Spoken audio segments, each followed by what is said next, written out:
Hello friends, welcome to kitchen art. Friends, આજે આપણે બજારમાં મળતા લીલા વટાણાનું શાક બનાવીશું.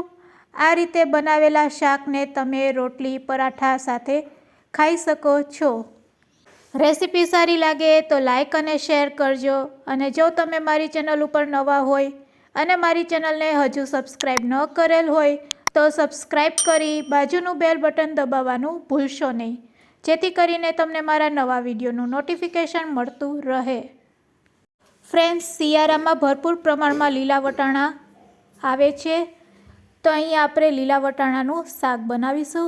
250 ગ્રામ જેટલા લીલા વટાણા લીધેલા છે, તેને મેં સારી રીતે ધોઈ લીધા છે અને સારી રીતે સાફ કરી લીધા છે.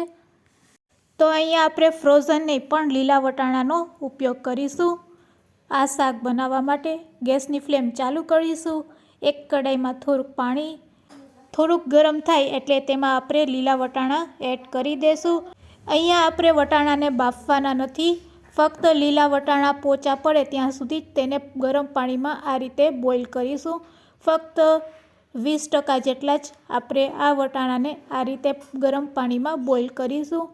તો હવે તમે લીલા વટાણાનો કલર પણ જોઈ શકો છો. અહીંયા બસ વટાણા આપણા સરસ બોઇલ થઈ ગયા છે, તેને આપણે પાણીમાંથી કાઢી લેશું. હવે તે જ કઢાઈનો આપણે ફરીથી ઉપયોગ કરીશું. તેમાં થોડુંક તેલ લેશું અને તેલ ગરમ થાય એટલે તેમાં આપણે બટેટા એડ કરી દઈશું. ફ્રેન્ડ્સ, અહીંયા આપણે વટાણા સાથે બટેટા પણ નાખવાના છે, તો આને પણ આપણે સહેજ આ રીતે બટેટાને તેલમાં આ રીતે પકાવશું એટલે બટેટા સારા એવા પાકી જશે. ફ્રાય કરેલા બટેટા આ શાકમાં ખૂબ જ સરસ લાગે છે, તો આ રીતે આપણે તેને પણ તેલમાં તળી લેશું એટલે કે ફ્રાય કરી લેશું. હવે તમે બટેટાનો કલર જોઈ શકો છો. આપણા બટેટા સરસ ફ્રાય થઈ ગયા છે, તેને આપણે તેલમાંથી કાઢી લેશું. હવે આપણે ગ્રેવી માટે મસાલો બનાવીશું, તો તેના માટે આપણે ફક્ત 1 ચમચી જેટલું તેલ લેશું અને તેલ ગરમ થાય એટલે તેમાં આપણે પહેલાં ડુંગળીને આ રીતે સાતરી લેશું. સાથે સાથે તેમાં આપણે નાખશું 1 ચમચી જેટલું જીરું. તજનું 1 પાન તેને આ રીતે કટ કરીને નાખી લેશું. 4 થી 5 લસણની કળી, સાથે સાથે આદુના ટુકડા અને હવે તેમાં 1 મરચું સમારેલું લીલું, સાથે સાથે સૂકેલ મરચાં પણ આપણે તેમાં એડ કરશું. હવે તેમાં આપણે 10 થી 12 નંગ કાજુના ટુકડાને એડ કરી દઈશું અને લો ફ્લેમ ઉપર તેને આ રીતે સાતરી લેશું. ડુંગળીનો કલર ચેન્જ ના થાય ત્યાં સુધી તેને આ રીતે સાતરવાનું. તો તમે હવે જોઈ શકો છો ડુંગળીનો કલર ચેન્જ થઈ ગયો છે, તો ગેસની ફ્લેમ આપણે બંધ કરી લેશું અને તેને પણ આપણે એક ટ્રેમાં કાઢી લેશું. તો અહીંયા આપણો મસાલો રેડી છે, તેને હવે આપણે મિક્સર જારમાં ગ્રાઇન્ડ કરી લેશું. તો હવે આપણે મિક્સરનું જાર લેશું અને આ મસાલાને આપણે મિક્સર જારમાં એડ કરી દઈશું અને તેમાં 1 મીડિયમ સાઇઝનું ટમેટું કટ કરીને એડ કરી દઈશું. હવે તેને ગ્રાઇન્ડ કરીને એક પેસ્ટ રેડી કરીશું. ટમેટાની જગ્યાએ તમે ફ્રેશ દહીં પણ નાખી શકો છો. તો અહીંયા આપણી સરસ પેસ્ટ બનીને રેડી છે. રેડી કરેલી આ પેસ્ટ થોડીક ઘટ લાગે છે, તો તેમાં આપણે થોડુંક પાણી નાખી દઈશું. અને ફ્રેન્ડ્સ, આ પેસ્ટથી આપણી શાકની ગ્રેવી છે એ ખૂબ જ ટેસ્ટી બનશે. તો ચાલો હવે આપણે શાક બનાવીશું. તેના માટે આપણે ગેસની ફ્લેમ ચાલુ કરીશું અને એક કઢાઈમાં આપણે તેલ ગરમ કરીશું.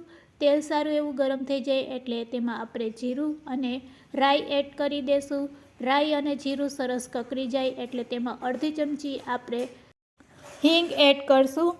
તો રાઈ અને જીરું સરસ કકરી ગયા છે, તો હવે તેમાં આપણે હિંગ એડ કરી દઈશું અને રેડી કરેલી ગ્રેવી માટેની જે પેસ્ટ બનાવેલ છે તેને આપણે એડ કરી દઈશું તેલમાં અને તેને સારી રીતે આપણે મિક્સ કરી લેશું.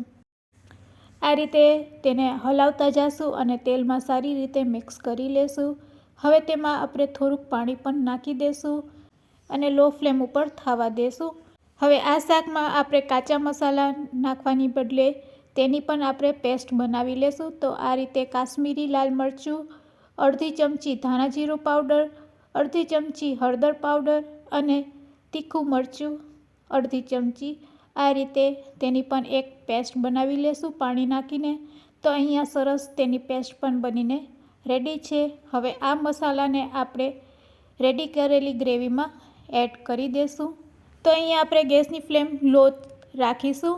રેડી કરેલી મસાલાની પેસ્ટને પણ આપણે આ રીતે તેમાં એડ કરી દઈશું. હવે તેમાં આપણે સ્વાદ અનુસાર મીઠું નાખી દઈશું અને ગ્રેવીને આપણે લો ફ્લેમ ઉપર થોડીક વાર માટે આ રીતે હલાવીને પકાવીશું. શાકમાં ખૂબ જ સરસ કલર આવે તેના માટે આપણે અડધી ચમચી કાશ્મીરી મરચું એડ કરીશું અને હવે તેને આ રીતે મિક્સ કરી લેશું અને લીડથી તેને ઢાંકીને થોડીક વાર માટે ગ્રેવીને પકાવીશું. તો લીડથી આપણે તેને ઢાંકી દઈશું. જ્યારે ગ્રેવીમાંથી તેલ છૂટું પડવા માંડે એટલે તેમાં આપણે વટાણા અને બટેટા એડ કરી દઈશું. તો હવે તમે જોઈ શકો છો ગ્રેવીમાં તેલ છૂટું પડવા લાગ્યું છે. તો આ સ્ટેજ ઉપર હવે આપણે તેમાં લીલા વટાણા એડ કરી દઈશું અને સાથે સાથે આપણે જે બટેટા તળેલા છે તે પણ એડ કરી દઈશું અને ગ્રેવી સાથે સારી રીતે મિક્સ કરી લેશું. તો ફ્રેન્ડ્સ, અહીંયા આપણા વટાણા કાચા છે એ વાતનું ખાસ ધ્યાન રાખવાનું છે. તો વટાણાનો અને ગ્રેવીનો સ્વાદ સરસ એકબીજાને ભરી જાય તેના માટે આપણે તેને આ રીતે લીડથી થોડીક વાર માટે ઢાંકી દઈશું અને પછી તેને ખોલીને એકવાર આ રીતે હલાવી લેશું. હવે વટાણાને પકાવવા માટે આપણે અડધા ગ્લાસ જેટલું ગ્રેવીમાં પાણી એડ કરશું અને આ રીતે મિક્સ કરી ફરીથી તેને લીડથી ઢાંકી અને પકાવી લેશું. વટાણા સરસ એકદમ પાકી ન જાય ત્યાં સુધી આપણે તેને પકાવીશું.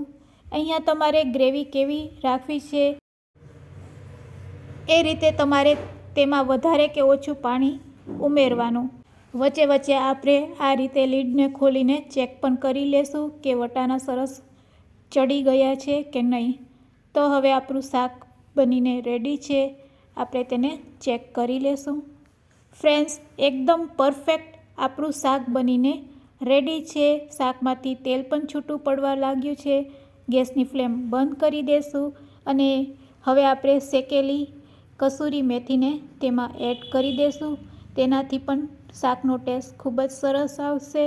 તેને શાક સાથે મિક્સ કરી લેશું. ઉપરથી કોથમીર સ્પ્રેડ કરીશું. તો રેડી છે આપણું વટાણાનું શાક સર્વ કરવા માટે. ગરમા ગરમ આ શાકને તમે રોટલી પરાઠા સાથે સર્વ કરી શકો છો. રોટલી હશે તેટલી ઓછી પડશે, મારી ગેરંટી છે. ફ્રેન્ડ્સ, એટલું ટેસ્ટી બને છે કે એકવાર બનાવશો તો વારંવાર આ રીતે જ બનાવશો. રેડી કરેલા આ શાકને કોથમીરથી ગાર્નિશ કરીશું. ફ્રેન્ડ્સ, આજની રેસીપી કેવી લાગી તે મને કમેન્ટ્સમાં જરૂરથી કહેજો અને રેસીપી સારી લાગી હોય તો શેર કરવાનું ભૂલશો નહીં. Thanks for watching. ફરી મળીશું એક નવી રેસીપી સાથે.